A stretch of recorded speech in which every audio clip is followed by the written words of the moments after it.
எனக்கு விநாயகர்னு சொன்ன உடனே அந்த பிள்ளையார் சுழி நினைவுக்கு வரும். நம்ம பிடிச்சி வைக்கிற மஞ்ச பிள்ளையார் நினைவுக்கு வரும்.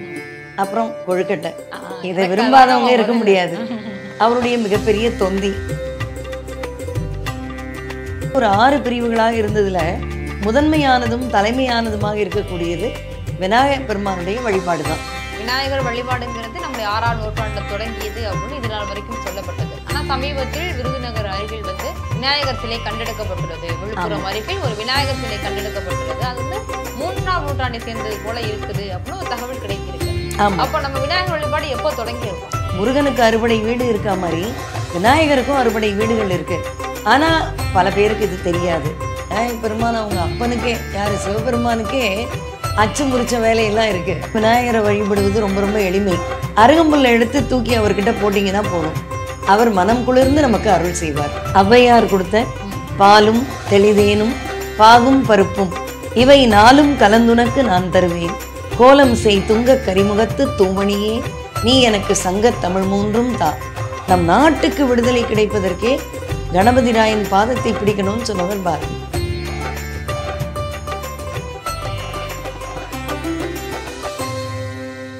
ஜாம்பவான் நேயர்களுக்கு வணக்கம். இன்றைய நல்நாளில் நம் நேர்காணல் எடுக்க இருப்பவர் சொற்பொழிவாளர், நாவுக்கரசி, இலக்கிய ஆன்மீக சொற்பொழிவாளர், ஒரு கல்லூரியின் முதல்வர், மதிப்புக்குரிய டாக்டர் TS பிரேமா அம்மா அவர்கள்.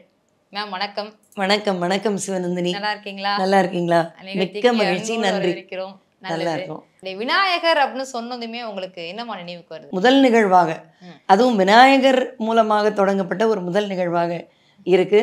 இதை போல நிறைய ஆன்மீக நிகழ்ச்சிகள் இந்த ஜாம்பவான் தொலைக்காட்சி நடத்த வேண்டும் என்ற என்னுடைய பிரார்த்தனையை அந்த விநாயக பெருமானுக்கே அர்ப்பணம் செய்கிறேன். நன்றிங்கம்மா. கண்டிப்பா நன்றி.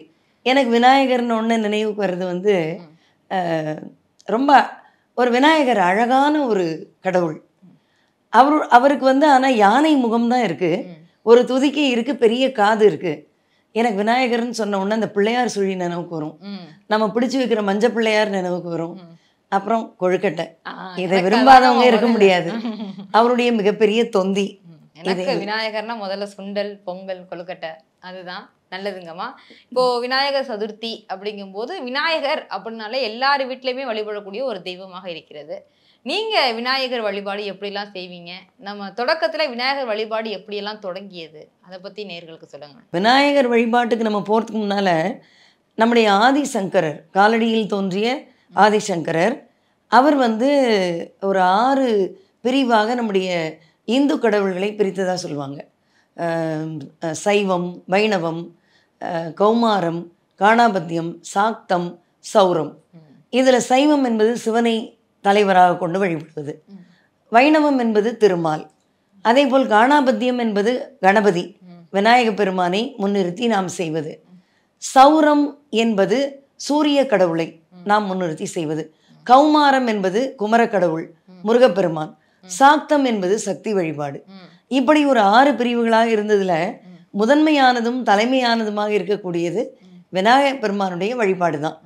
எங்களுக்கு விநாயக பெருமான் என்னன்னாக்கா, தினமுமே விநாயகரை வழிபடுவது ரொம்ப ரொம்ப சிறப்பு.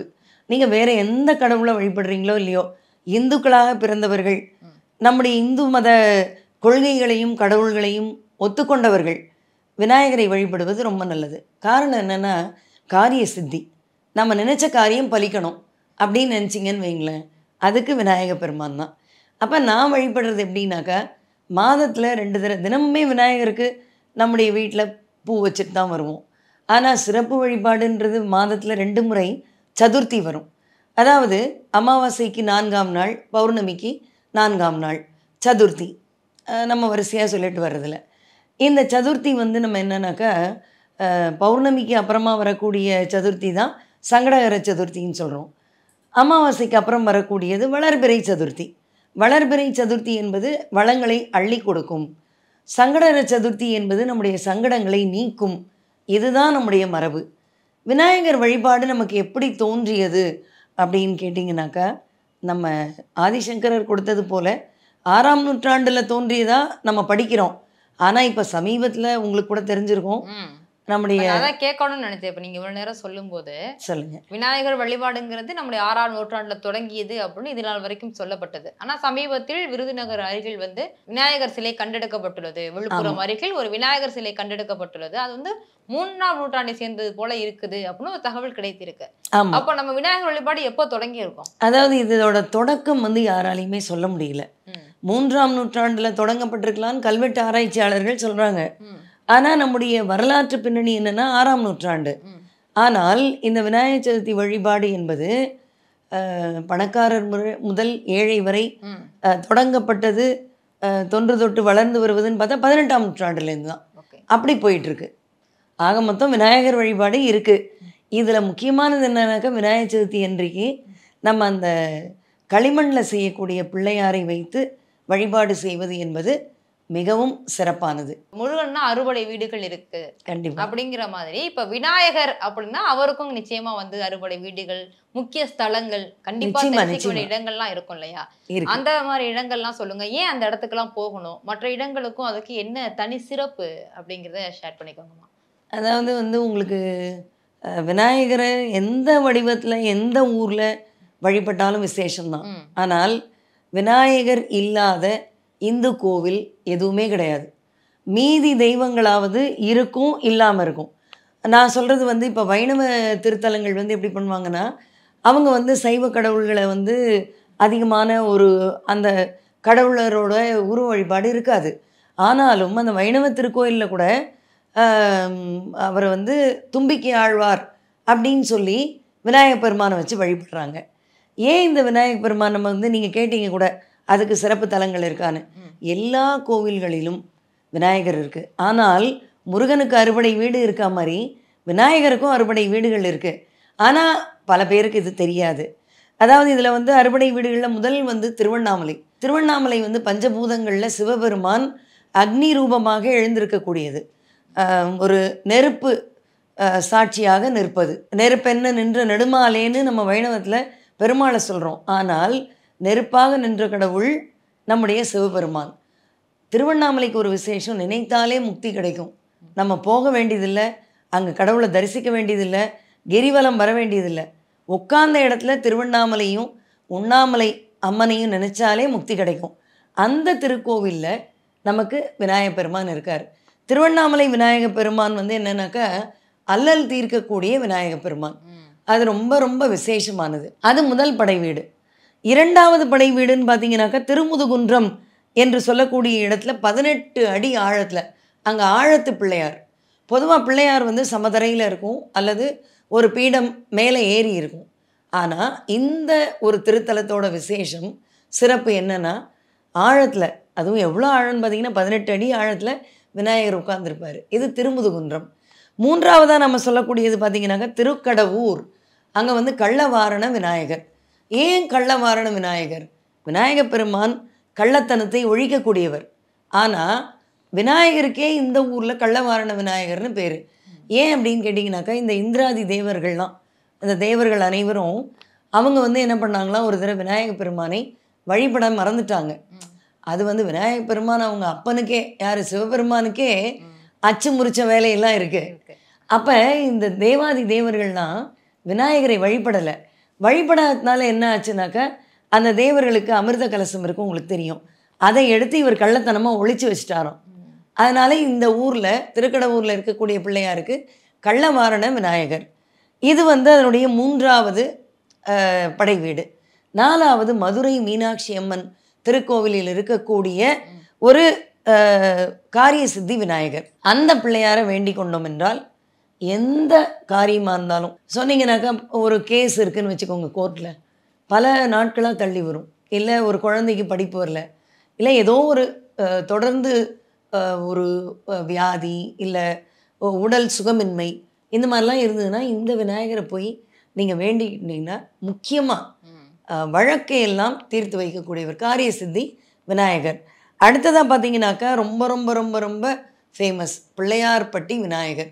பிள்ளையார்பட்டி விநாயகரை பற்றி கண்ணதாசனே ஒரு பாடல் எழுதியிருக்கார்.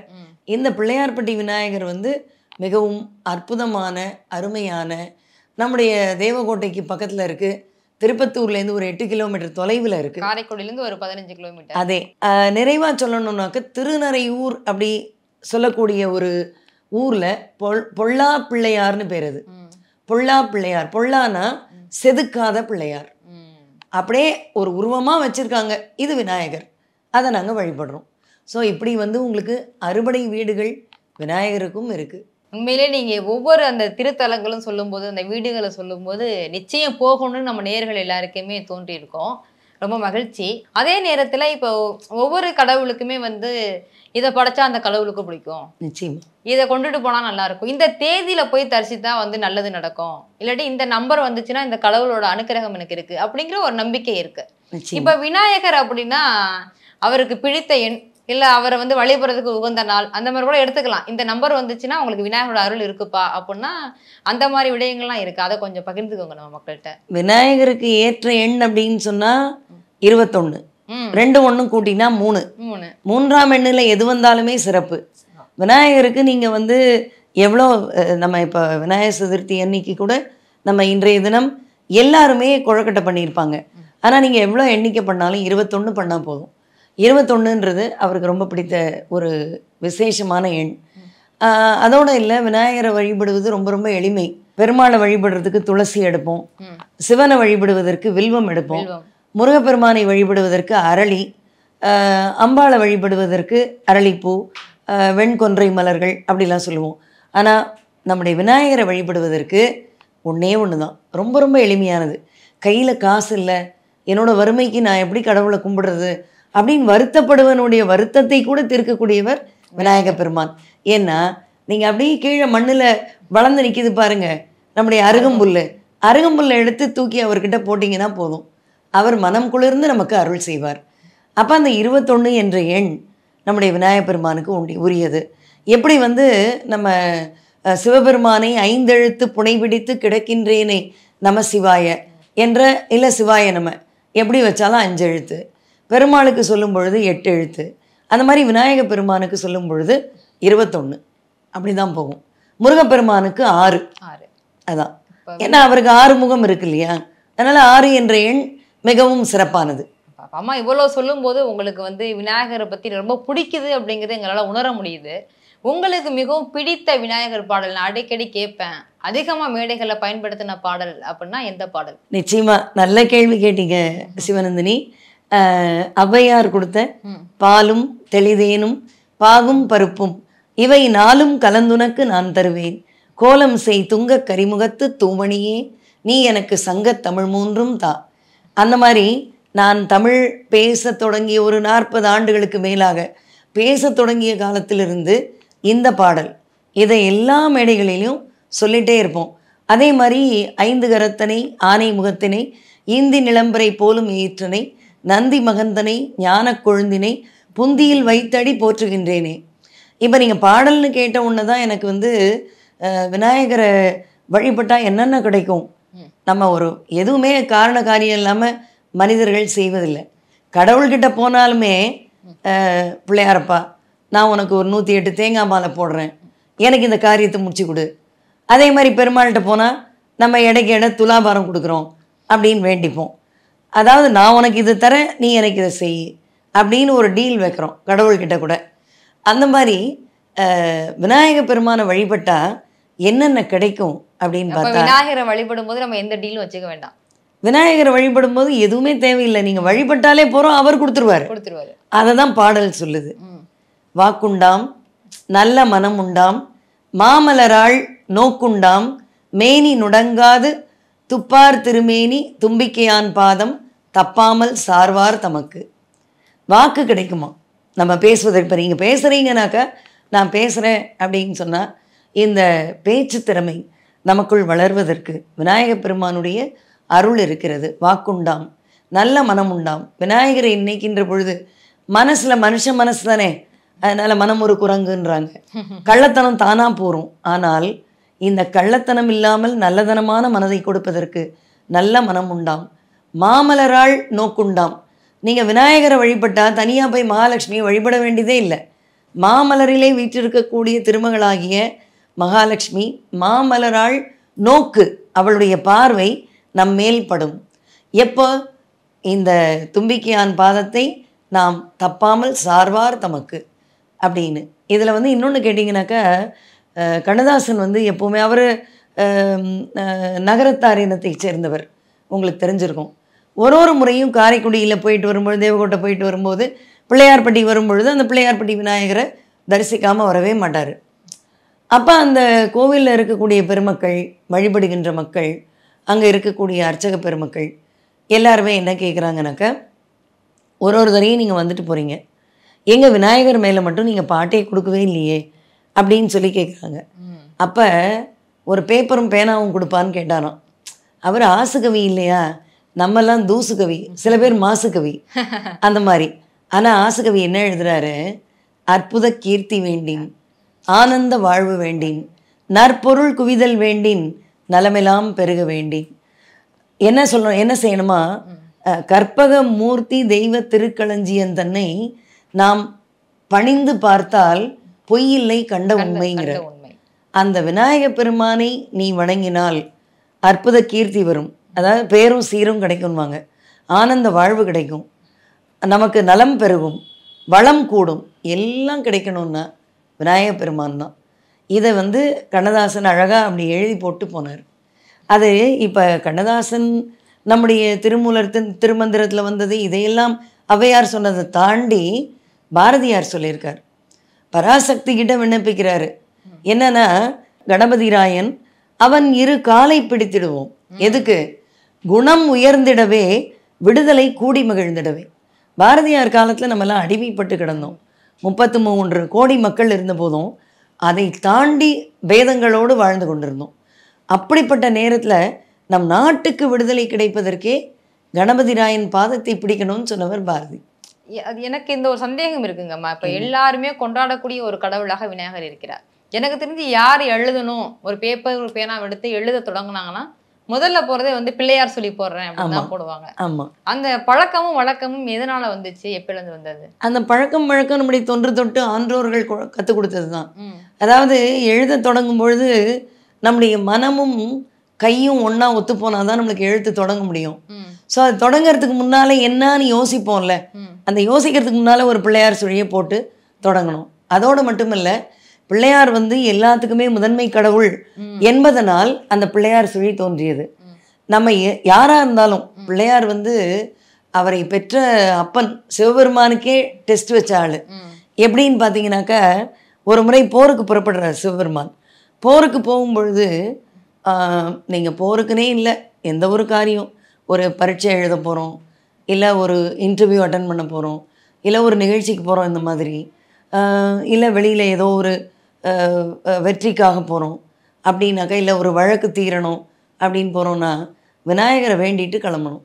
ஒரு முறை என்ன பண்ணார் சிவபெருமான், எதிரிகளோட போர் தொடுக்கிறதுக்கு தேர் எடுத்துகிட்டு போகிறாராம். போகும்போது விநாயக பெருமானை வணங்க மறந்துட்டார், அவரை கவனிக்கலை, போயிட்டார். அப்போ விநாயக பெருமான் என்ன பண்ணாராம், அப்பனாவே இருந்தால் கூட அவருடைய தேரை அச்சை முறிச்சு விட்டாராம். அது முறிந்த இடம்தான் அச்சிறு பாக்கம், அச்சு இரு பாக்கம், அச்சு இற்று விழுந்த பாக்கம். நம்ம அந்த மேல்மருவத்தூருக்கு முன்னால் இருக்குது, அது நம்ம பேச்சு வழக்கில் அச்சிரபாக்கம்னு ஆயிடுச்சு, அச்சிறு பாக்கம். அதனால் எந்த ஒரு செயலை தொடங்கினாலும் நம்ம, அதனால தான் வீட்லேயே கூட விநாயகருக்கு நான் சொன்னேன், ரொம்ப எளிமையான வழிபாடு, ரொம்ப பெரிய ஆடம்பரமோ பண வசதியோ எதுவுமே தேவையில்லை. 2 அருகம்புல், எல்லார் வீட்லேயும் மஞ்சள் தூள் இருக்கும், கொஞ்சம் தண்ணியை விட்டு மஞ்சளை பிள்ளையாரை பிடிச்சி அதுக்கு ஒரு குங்குமம், இதை வச்சுட்டு அந்த அருகம்புல்லை சாற்றி வழிபட்டு ஒரு பிள்ளையார் சுழி, அதாவது பிள்ளையார் சுழி என்பது ஒரு நன்மைக்காக தொடங்கப்படுகின்ற ஒரு இறைவனை நினைத்து, குறிப்பாக விநாயகரை நினைத்து தொடங்கப்படுவது. இப்போ அம்மா, நீங்கள் இவ்வளோ உள்ளார்ந்து சொல்லும்போது, நீங்கள் நிச்சயமாக விநாயகரை தொடர்ந்து படிக்கும்போது, இல்லை பேசும்போது, வழிபடும் போது, இந்த இடத்துல நான் வந்து பிள்ளையாரை வந்து நான் உணர்ந்தேன், இந்த இடத்துல நான் கை கொடுத்தது விநாயகர் தான் அப்படின்னு உணர்ந்த தருணம் இருக்கும். அந்த தருணத்தை பகிர்ந்துக்கலாமா? எனக்கு தருணம்னு 1 2 சொல்ல முடியாது. முழு வாழ்க்கையிலையுமே சோதனைகள் வரும் பொழுது நம்மை அறியாமல் கையை பிடிச்சி கூட்டிகிட்டு வருவாங்க. எப்படின்னாக்கா, நான் உங்களுக்கு சொல்லணும், நல்ல கேள்வி கேட்டீங்க. நான் வந்து இந்த சந்தோஷி மாதா பூஜைன்னு ஒன்று செஞ்சுட்டு இருந்தேன். சந்தோஷி மாதா விரதம் வெள்ளிக்கிழமை இருப்பாங்க. இது என்னன்னாக்கா, நம்முடைய தென்னாட்டில் விநாயகர் பிரம்மச்சாரி, அவருக்கு திருமணம் ஆகலைன்ற ஒரு வழக்கு. ஆனால் வடநாட்டு பக்கம் போனீங்கன்னாக்கா விநாயகருக்கு திருமணம் ஆகியிருக்கு. திருமணமாகி அவருடைய திருமணத்தின் மூலமாக சித்தி புத்தி அப்படின்னு இருக்கிறதா சொல்லுவாங்க. அப்போ அந்த விநாயக பெருமான் வந்து, நான் இந்த சந்தோஷி மாதா வழிபாடு, சித்தி புத்தி என்ற 2 பேர் மூலமாக பிறந்தவள் தான் சந்தோஷி மாதா, அந்த விநாயக பெருமானுடைய மகள். நான் சந்தோஷி மாதாவை வழிபட என்ன ஆச்சுன்னா, நீங்கள் நம்ப மாட்டீங்க, எவ்ரி ஃப்ரைடே ஒரு ஃப்ரைடேவும் இருப்பேன். அது என்னன்னாக்கா, புளிப்பு இல்லாமல் இருக்கக்கூடிய ஒரு வழிபாடு. இப்போ உப்பு இல்லாமல் முருகனுக்கு நேர்ந்துப்பாங்க, புளிப்பு இல்லாமல் செய்கிறது.